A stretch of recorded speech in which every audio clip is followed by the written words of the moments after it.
Então, aqui está, sem exceção, Rádio Podcast. Criação, produção e apresentação do escritor José Carlos Laetano.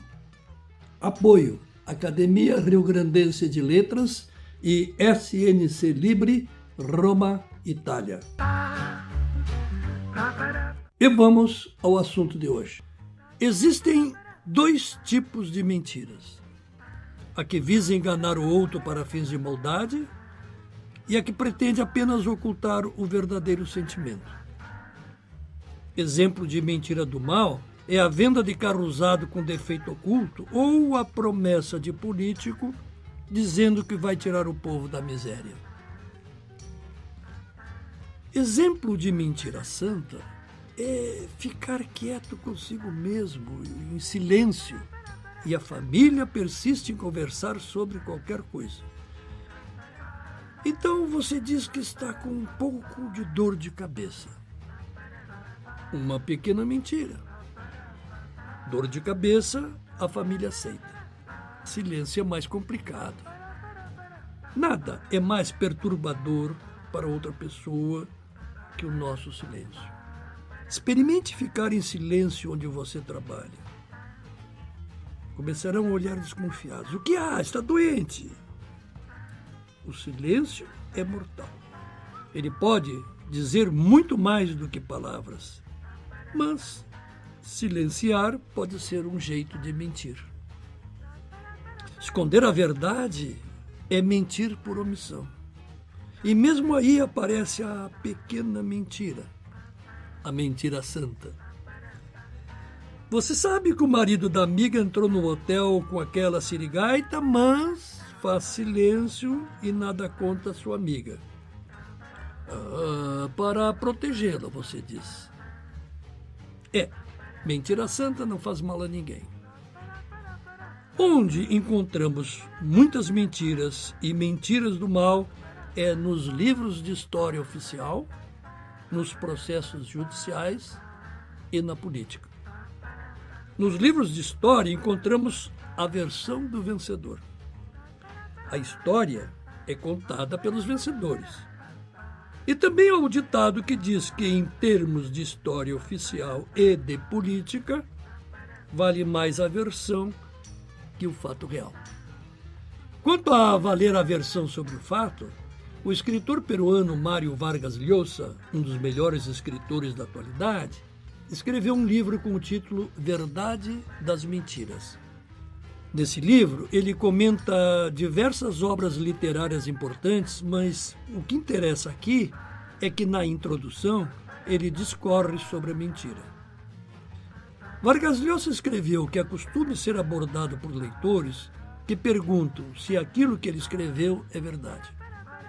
De fato, confirma Llosa, os romances mentem e não pode ser diferente. Mas mentir é metade da história. A outra metade é que, mentindo, o romance expressa a curiosa verdade. Nós gostaríamos de ter vida diferente da que vivemos. Gostaríamos de participar de grandes aventuras, de viver grandes amores, mas por falta de coragem permanecemos em nossa vida comum, nessa vidinha das mesmas coisas todos os dias. Então encontramos na ficção, no romance, no cinema, no teatro, as aventuras e os grandes amores que não arriscamos na vida real.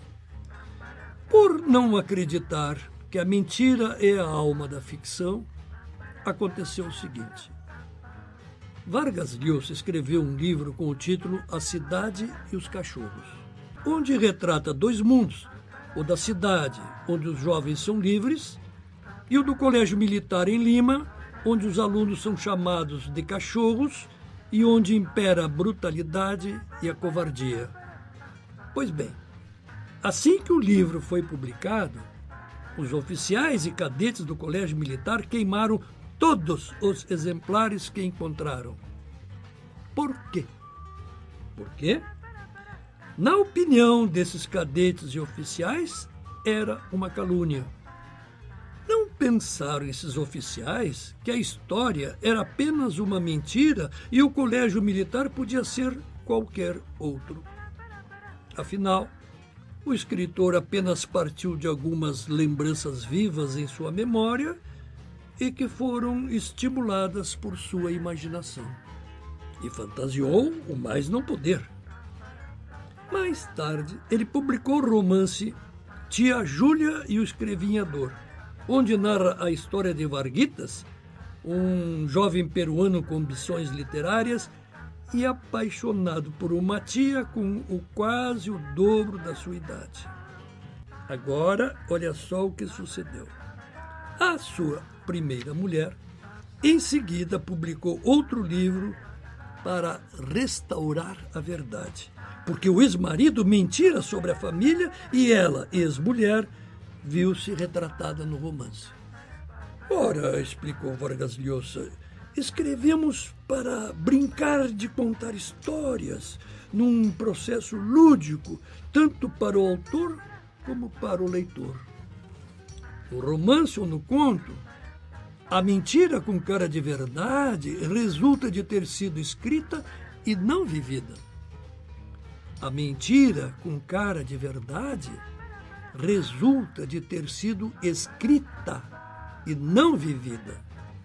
A mentira na ficção é feita de palavras e não da experiência concreta.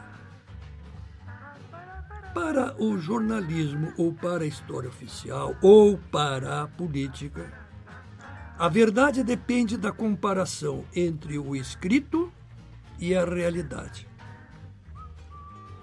Quanto mais próximo o escrito estiver do fato real narrado, maior poderá ser a verdade escrita ou dita. Quanto mais distante for o tempo entre o fato real e a narrativa posterior, maior poderá ser a mentira. Até porque o leitor ou ouvinte, decorrendo muito tempo entre o fato real e o narrado, terá dificuldade em confirmar se o que está escrito ou dito aconteceu mesmo ou daquela maneira.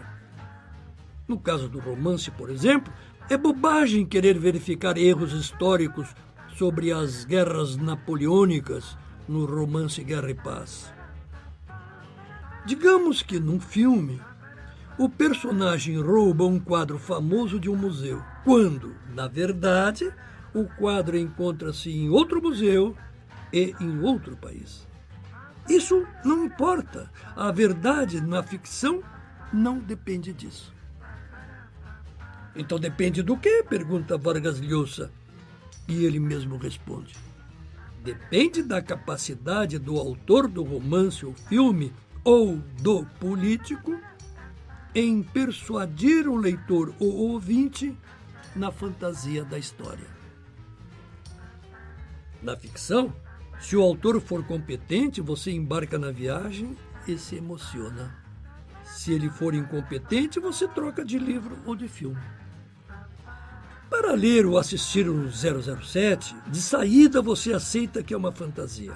O mocinho nunca morre. Pode cair de um avião a 10 mil metros de altura, de alguma maneira ele escapará. É uma brincadeira e você brinca junto. Agora, numa mentira santa, você colabora com o santo mentiroso. Num exemplo de culinária, você fez a comida apimentada e a visita não conseguiu disfarçar. Fez uma força danada para engolir, mas no final declarou ter gostado. Você sabe que ele está mentindo. Ou, em outras palavras, que apenas está sendo educado. E agora atenção.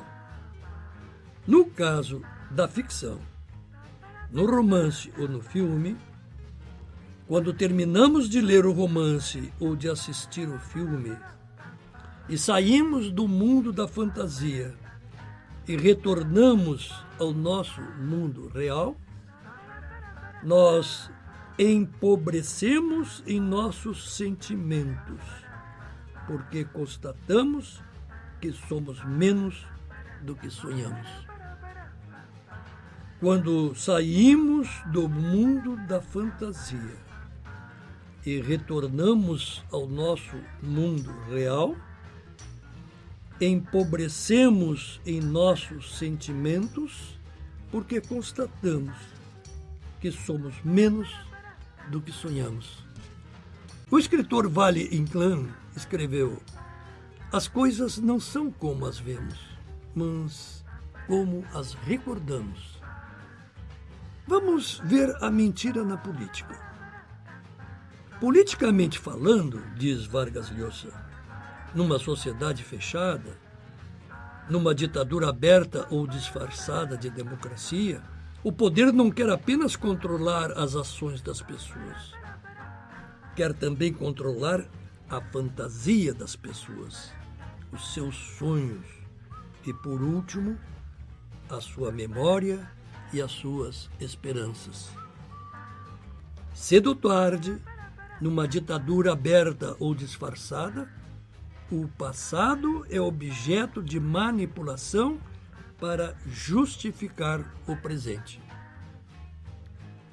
Na Rússia ou Venezuela, onde impera a ditadura disfarçada com eleições fraudulentas, onde os oposicionistas desaparecem ou são presos ou assassinados, a imprensa só publica a versão do poder. Em qualquer país, com auxílio da imprensa, o bandido, o ladrão de ontem vira o herói de hoje. E com a repetição das mentiras pela imprensa, as pessoas aos poucos perdem a memória do passado e passam a acreditar na versão do presente. Vargas Llosa explica melhor. Organizar a memória coletiva, trocar a história real pela versão de um governo encarregado de legitimar quem manda, é tentação própria do poder. Os incas mostraram isso. Quando morria o imperador, morriam com ele não só as suas mulheres e concubinas, mas também os intelectuais e os demais homens sábios ligados ao imperador. O novo imperador assumia o poder com uma corte reluzente, cuja missão era refazer a memória oficial, corrigir o passado e, desta maneira, transformar todas as façanhas, todas as conquistas, todas as construções dos antepassados em ações atribuídas ao novo imperador. O resultado é que o Império Inca é uma sociedade sem história. Restou apenas a última versão. Hoje, no Brasil, tentam mudar a história oficial nos livros escolares. Ainda é Vargas Llosa. No afã de tudo controlar e decidir, o Estado totalitário arrebata das pessoas o direito de inventar e acreditar nas mentiras que lhe dão prazer, como ocorre na literatura e no cinema. E o Estado passa a exercer o monopólio da verdade através de seus historiadores, seus artistas e seus intelectuais mais chegados, e seus juízes e seus censores. Diante desse tipo de poder, as pessoas sofrem uma mutilação que empobrece a sua existência, mesmo que suas necessidades básicas estejam satisfeitas. Em outras palavras, não basta o pão. Precisamos da liberdade e do livre conhecimento para sermos felizes. A longo prazo, esse poder ditatorial, centralizador, esse poder fica vazio de conteúdo e só a força militar mantém o poder vivo, porque as pessoas são dotadas de fantasia e a fantasia abre um abismo entre o que somos e o que gostaríamos de ser, entre o que temos e o que desejamos. E é na ficção, com sua fantasia, e é na liberdade, com suas esperanças, com suas pequenas mentiras, que a pessoa encontra sossego. Dessa liberdade de ter sua fantasia, dessa liberdade de ter a sua esperança, nascem as outras liberdades. Por isso, toda ditadura começa pela censura. Este foi o Sem Exceção Rádio Podcast. Criação, produção e apresentação do escritor José Carlos Laetano. Se você apreciou esse podcast, colabore com este projeto divulgando aos seus amigos. Para conhecer minhas obras, basta digitar meu nome, José Carlos Laetano, na Amazon, no YouTube ou no Google. E não esqueça, você é o que pensa, e você pensa o que lê e ouve. E até o próximo sábado, ao meio-dia.